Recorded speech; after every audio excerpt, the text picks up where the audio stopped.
we talk about when we talk about games, Ludic terms across linguistic glossaries. So last year, our game designer, Amabel Holland, released a game called City of Six Moons. It is a game that is presented as an alien artifact, where the rules are entirely written in symbols, and there is no decoding that follows this game. The whole game is really about interpreting these symbols and coming up with the rules for how to play the game. So this is a game that raises interesting questions about the role of rules in games and how we navigate them around the table. But it also raises questions about the fundamental relationship that exists between games and language. So here's a couple of statements that are from myself. Components are nouns, mechanics are verbs, and rules are the syntax that allows us to construct meaningful ludic utterances. And without an associated vocabulary, games become a series of abstract gestures disconnected from their social cultural context. And that is why that I am wanting to explore this relationship between games and language further, and why I'm working on creating this database of ludic terminology across different linguistic glossaries. So today I'll be speaking a little bit about the relationship between games and language, and also give a sneak peek into this database, which is still a work in progress. So let me first take you back to the 1950s, Uzbekistan in the Khorasan region. The Soviet ethnographer and religious studies scholar G.P. Schneserev, he did a study in the 1950s in this area called Khorasan in Uzbekistan. And there he discovered a game called Pachis, which were played exclusively in male groups called siefats. And the game was not known outside these male groups, and it was not known actually anywhere else in the region. And Sneserev did his investigation, and he published a report in Russian. This is a later English translation. And he was especially interested in sort of the ethnographical points of the study and in investigating the context around the game. So he was able to learn about the components of the game, the rules of the game, the terminology associated with the game, and also a lot about the social context in which it was played. And now, if we start by looking at his findings in relation to the components of the game, we see that this is clearly a cruciform game reminiscent of South Asian Pachisi and Chopra games. The distribution of it even actually in the center of it, this is just an image of the cloth board, it has a pocket where you can keep the pieces and the dice, which is also very common in South Asia. The distribution of the safe squares on the board, the cross-mark squares, is unusual. They seem to have been partly used as safe squares, but also partly to indicate which square a pawn ends on when it enters the game from the central square of the board, depending on which exact throw was played. So almost like a kind of training wheel for people who don't know the games, like if you throw this, you just move your pawn to this cross-mark square. The game was played with cowrie shells, and these cowrie shells, they were opened in one end, and they were filled with either lead or copper, and then they were sealed with wax. In South Asia, we observe the same thing, and we even have texts going back to medieval times describing how cowries at that time were filled with cow dung to make them a little more heavier in their hand and make them nicer to throw with. The pieces that you see here are not anything that I recognize from South Asia in particular. If anyone knows where these pieces might be from, local pieces, Persian pieces, I'd be very happy to hear any suggestions. Sneserev was not particularly interested in rules, unfortunately. So he gives like a very brief sketch of the rules, but it's clearly enough to recognize that this indeed is the Pachisi game from South Asia. It can be played by either 2 or 4 players, and when 4 players are playing, they're playing in 2 teams against each other. And as we have observed in other games, and as I have remarked upon several times now, sometimes when we have these team plays, what actually happens is not that turns alternate between the players, but it means that on the one side of the team, 2 players both take a turn, and then on the other side, both players take a turn. It changes the fundamental drama of the game and makes the game much more exciting because it becomes quicker and turns become larger.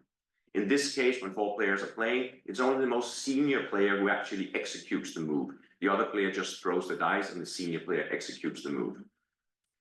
It's played with 7 cories, also well known from India. There is an entry throw that you need to throw a special number in order to enter pieces onto the board. The movement is anti-clockwise, again South Asian, and there are the safe squares. And because there are safe squares, well, we can divulge that it means that there's also capture in this game, even though it is not specified by Schmidt-Madsen. So when we now come to the terminology associated with the game, we can see here that the names for the different throws on the dice are clearly related from Hindi in South Asian. The numbers even correspond to South Asian games. And the only discrepancies is you see the number 3 comes from the Persian se instead of Hindi teen. And then there is also a strange situation with the throw of 6 cories face up, which translates into 30 in terms of movement on the board. But the word used is pachas, derived from pachas, which means 50 in Hindi.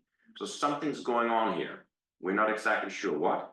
It's possible that the words for 3 and 30, teen and tees in Hindi were deemed too similar for people who didn't speak the language normally, and therefore they differentiated between the names and used the Persian name for 3 and another name for that was reminiscent of pachis, they used pachas.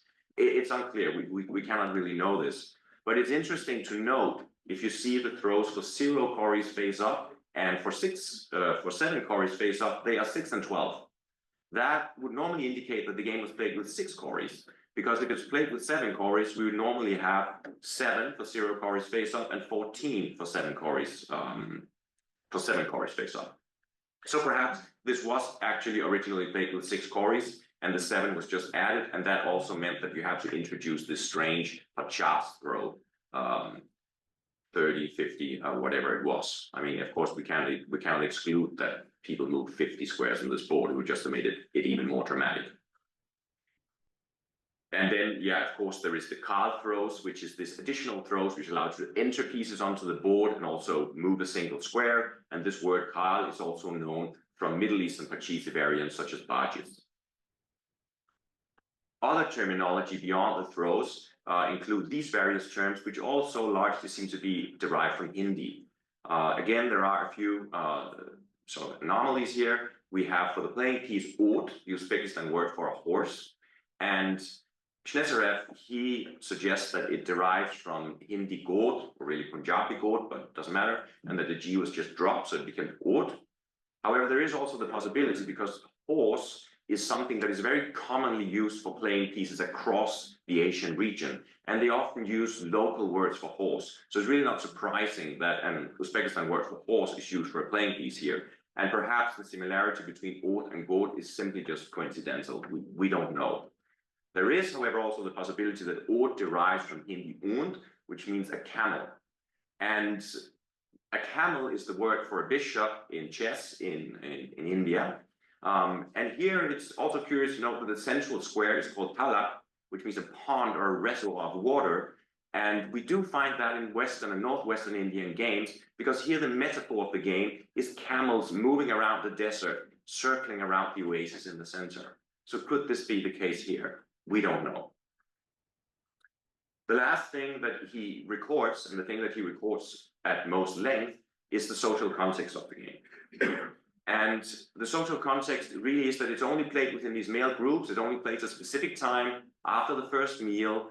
It's only played on an invitation by the leader of the male group. It's mostly younger people who play, sometimes with a senior member of the group, and it forms part of an initiation rite. And part of this initiation rite is that the whole game is really about empowering the winner to humiliate the loser. This is the point of the game. And some of these rituals that Sneserov describes are horrible. They sometimes even end in death. People will be tied to a ladder and left overnight in the yard in freezing winter, and maybe they'll survive to the next morning. In sort of the lesser degree of these humiliation rituals, we have one that's particularly interesting in this case, which is the one that she described in the upper left corner, where you basically the winner uses the loser as a kind of animal to ride around and humiliate. Now, we have a description from the 12th century of a game called Panjika, which I have talked about previously. And in this game seems to be the earliest precursor we have for Pachisi in South Asia. It's described in the 12th century text. And interestingly, this game also includes a series of humiliation rituals at the end. And one of these humiliation rituals is the exact same, getting down on all fours and riding around the back of the loser.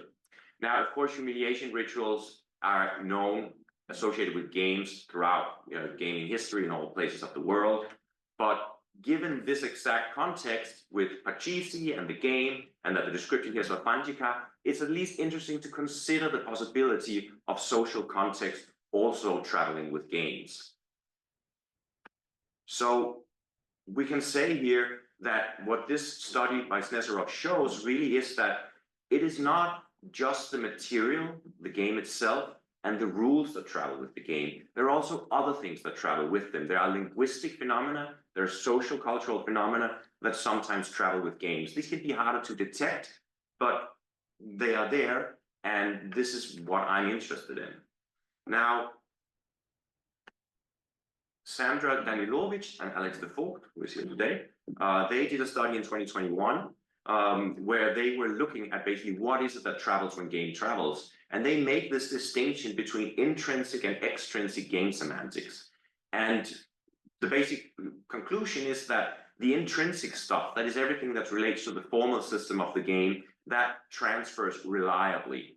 Whereas everything that has to do with the interpretation of the game, that is, how do we process the game? How do we translate the game into something we understand, like camels and reservoirs and deserts? That is much more variable as it travels. And what I'm interested in is how are these things expressed linguistically? What are the words that we associate, that travel in association with game mechanics and materials and components? And what are the words that travel in connection with our interpretation of these same material, the whole social cultural context that travels with games? Previous research in this field, which you might call ludo-linguistics or something, has focused mainly on the names of chess pieces and words associated with numerals. But as Snežerov's study shows, there is actually a case that can be made for expanding this view to other games and also to other spheres of transmission. And in order to do that, we need a more systematic overview of this ludo-linguistic data, which is exactly why I am setting up a database to try to look at this and to extract interesting information from it. So this database is basically, it's a relational database. It focuses on ludic terminology. So it has ludic terms at the center, and then various things that we associate with these ludic terms that make sense from a research perspective. So if we, for example, take the word Karl that we had before, which indicating various things in a game, as you can see on the left, an entry throw, an extra move, and so on. And is found in different languages and regions and games and sources and so on. If we then take and look at the specific function of this ludemic function as a special throw you need in order to enter the game, then we can take this entry throw, we can pull it into the center, and we can see, so what are the names for this specific operation where you have to throw a special number in order to enter the board in various languages, in various regions, sorry, and so on and so forth.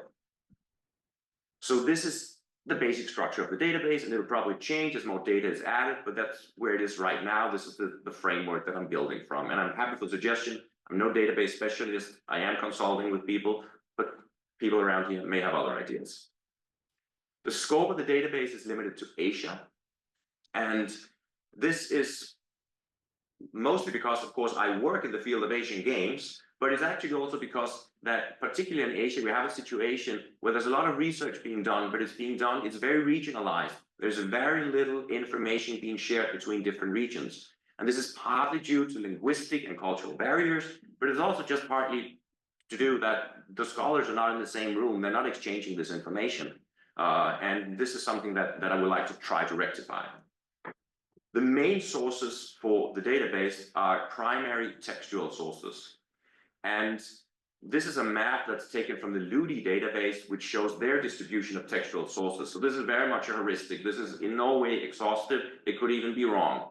But it does give the general idea that there is a large number of primary textual sources being used from Europe and fewer when we go outside Europe. I am still on the same slide. No, I just tried, but it's over there. It's right on the Zoom presentation. That's the correct one. Oh. Okay. This is not the Ludic database. It's look on the other screen. Yeah. On that screen, but not on your. Lack of time.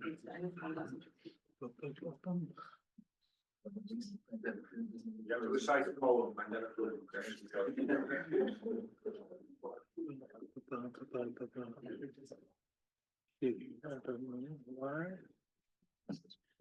You want to close it and start it again? Don't support this thing. Yeah, please stay on.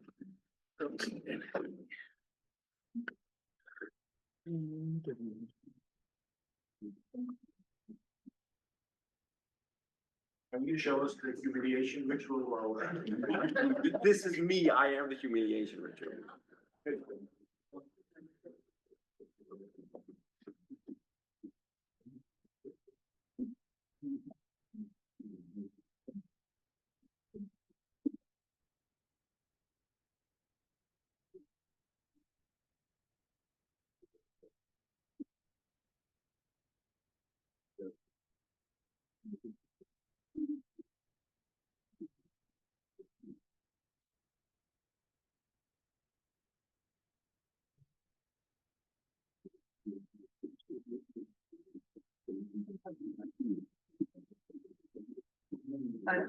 Have you been in India? Yes, many times. I do my field work. I had an invitation to teach us about games in southern India. And what came out was, I was prepared for Pachisi and all these parts, but it came out that all those in very southern India, they didn't know about Pachisi.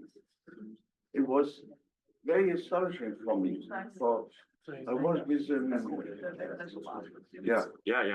I'll talk to you later. yeah, we always think it's Indian play and all Indian game, and they all know. And they were very fond to hear about it, about the whole thing. Hey, what's that? Oh.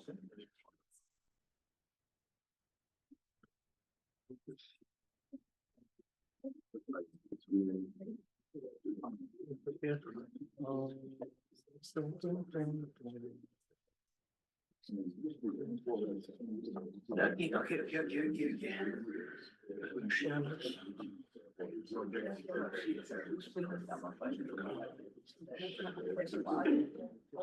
2, freigeben,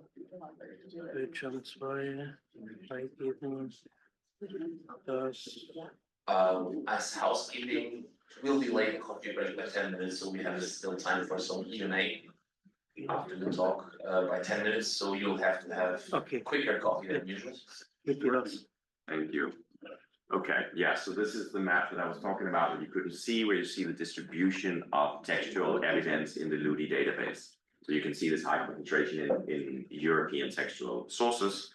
So, and that is one of the reasons that I want to highlight the Asian textual sources, which are often not translated and are inaccessible to non-specialists. And I think that's why it's extraordinarily important to highlight those and also to bring them in conversation with each other instead of just having these sort of regionalized research going on.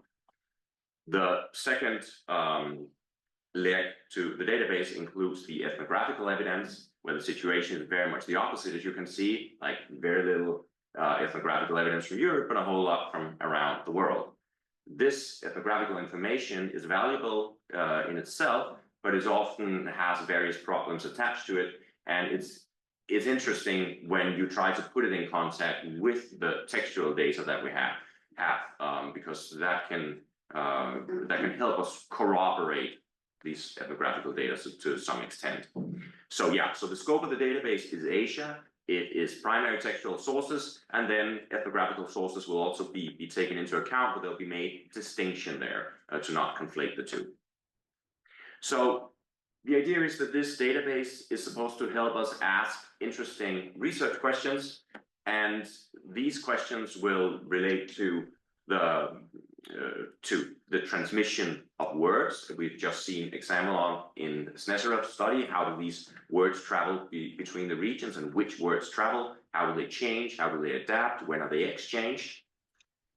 Also looking at the semantic context, as we had in the example with ort in Uzbek, which means horse, and which may actually be a case of a semantic transmission of various words for horse rather than a transmission of ort to ort from India to Uzbekistan. That argument can be made. Then the database will also help us distinguish between what I call natural analytical ludines. Because when we have been talking about ludines in recent years, we sometimes talk about them in a way that we talk about ludines that no one has ever heard about outside of the Ludemic Research Project, and certainly not any local players in regions far off. So what I'm interested in actually is to find how many of these ludines we are looking at are actually verbalized and make sense to the people who actually play the game. So for example, you know, we have the knight's move, and people will relate to knight's move, but if you start breaking it down into a move, jump, capture move, then you start losing people. So I think it'll be sort of a good check and balance on the whole idea of Ludemic data, and when is it useful for analytical purposes, and when is it actually useful to talk about how people talk about games and what words they use when they develop games. Finally, in extension of the semantic thing, I'm also hoping to be able to show something about the various larger conceptual ideas that travel with games. So, for example, we have backgammon, which is heavily associated with cosmological terminology and cosmological concepts, and we find backgammon in Persia, we find it in South Asia, we find it in East Asia. In all of these places, it's associated with cosmology, but the way that it's interpreted is interpreted from the same materials, but the way it's interpreted is always particular to the region in which it's interpreted. So clearly the idea, the association between backgammon and cosmological models is there, but it's being expressed differently. So this is something I also hope to be able to look into more, and really to show again that this research does not only inform us about the games and the terminology that travel, but also to an extent ideas and concepts that can travel with games, and that can be very hard to get at. But I'm hoping that this data set will help us elucidate some of that. So the database is just one of several activities that's currently going on in my research group. I'm at the Max Planck Institute for the History of Science in Berlin, and I'm working in a group that focuses on knowledge transmission in Asia. And the database is one of my projects that I'm looking at, but it ties into other projects as well. And these include developing a bibliography for primary and secondary sources on Asian games. Very few good books on Asian games are out there that are comprehensive and put this knowledge in relation to each other. It's actually just very few titles. Then I'm also running a lecture series on the Ludic languages of Asia. And this lecture series has the purpose of bringing together scholars from different parts of Asia. So we actually have people who are competent in working with these languages. So we are not as the situation is now very much that people are reliant on secondary sources. There are not a lot of them, and they may be poorly translated, or we just don't know what the original was. So many wrong assumptions can be made from working with translated sources. So therefore, I want people who can actually read the sources and put them in the same room, which is what will happen in September when I gather scholars from different parts of Asia, put them in the same room, and then we're just going to read primary textual sources in languages which we don't understand. And that is basically the idea. And hopefully something fruitful will come out of that exercise, to be exposed to each other's texts, how their structures, what the vocabularies they are used, and what are these sort of correspond to the ideas that emerge from just discussing this in a room together. So all these activities are going on. I am right now in a position where I'm able to work together with people. So if anyone is working on Asian games, know people who are working on Asian games, want to get in touch about Asian games, want to contribute something about Asian game, say something on them, do workshops, do whatever, please contact me and let's open up a conversation. And everyone are welcome to contribute. And I think a lot of people will have something to contribute, even if they think they don't. So please get in touch, and thank you very much for your attention and for patiently waiting through all these technical difficulties. Thank you.